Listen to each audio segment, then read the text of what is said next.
Hello students, आज हम start कर रहे हैं परसेंटेज। अब परसेंटेज से पहले हम ये समझे कि पर सेंट का मतलब क्या होता है। तो हम इसको कहते हैं, ये हमारा आउट ऑफ 100 है, जिसको सिंपली हम 1/100 कहते हैं। और इसके लिए सिंबल हम यूज़ करते हैं ये वाली। अगर मैं कहूँ 5%, इसका मतलब क्या होगा।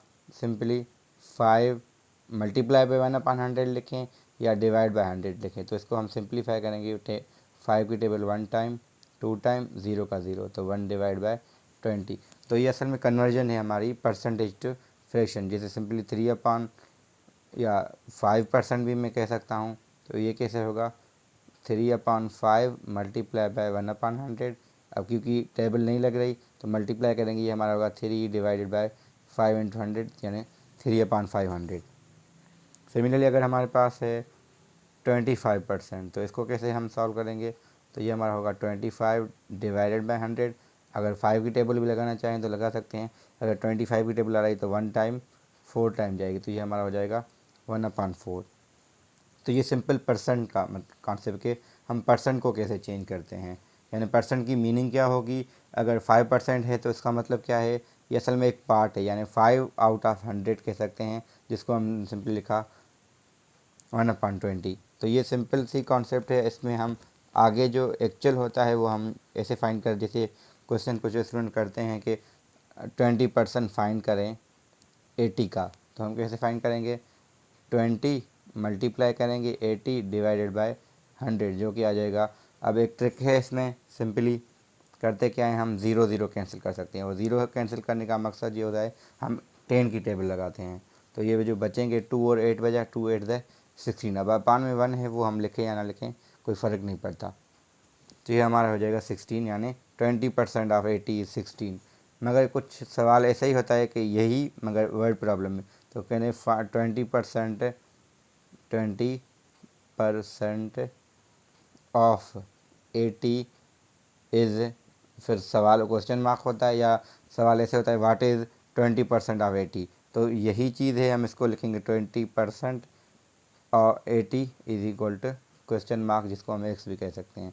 तो यहाँ मल्टीप्लाई है, असल में ऑफ का मतलब होता है मल्टीप्लाई। तो यहाँ हम सिंबल नहीं दे रहे, मैंने मल्टीप्लाई अंडरस्टूड है। हाँ, अगर मैं ऐसे लिख रहा हूँ 20 और 80 डिवाइड बाय 100, तो ये गलत होगा, क्योंकि हमें नहीं पता यहाँ पे सिंबल क्या है, क्योंकि मल्टीप्लाई यहाँ देनी पड़ेगी। यहाँ बीच में सिंबल है, तो ये अंडरस्टूड है कि यहाँ पे मल्टीप्लाई है।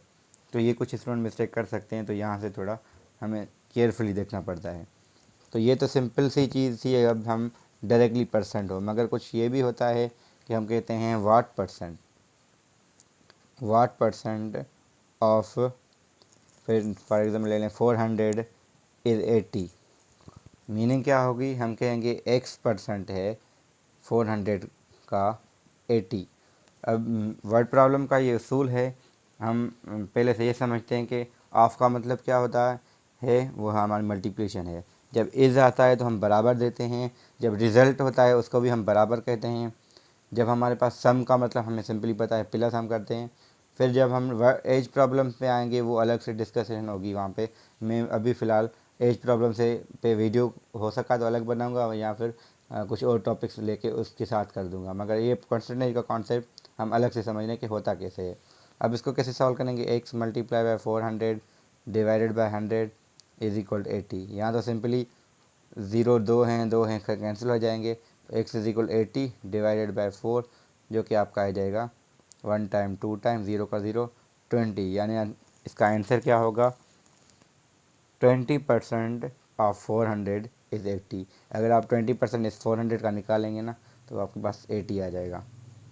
तो मैं वैसे मेरी जो पिछली वीडियो थी, मैंने उसमें अपना फार्मूला लिखा था, मगर मैंने समझा कि यहाँ पे मैं थोड़ा अलग तरीके से बता दूँ।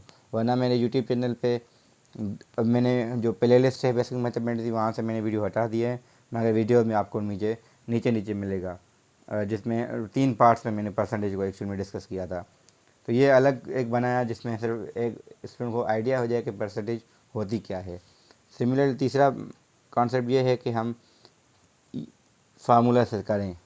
ये क्या है, अब मैंने पहले लिखा था जिसमें हमारे पास ये अननोन था, पहले दूसरा किया मैंने जहाँ पे ये अननोन था। तीसरा पार्ट ये होता है हम जिसमें ये अननोन है। जैसे मैं कहूँ कि 20% ऑफ विच, अब परसेंट मैंने ऐसे लिखा है ऑफ विच नंबर इज़ 80।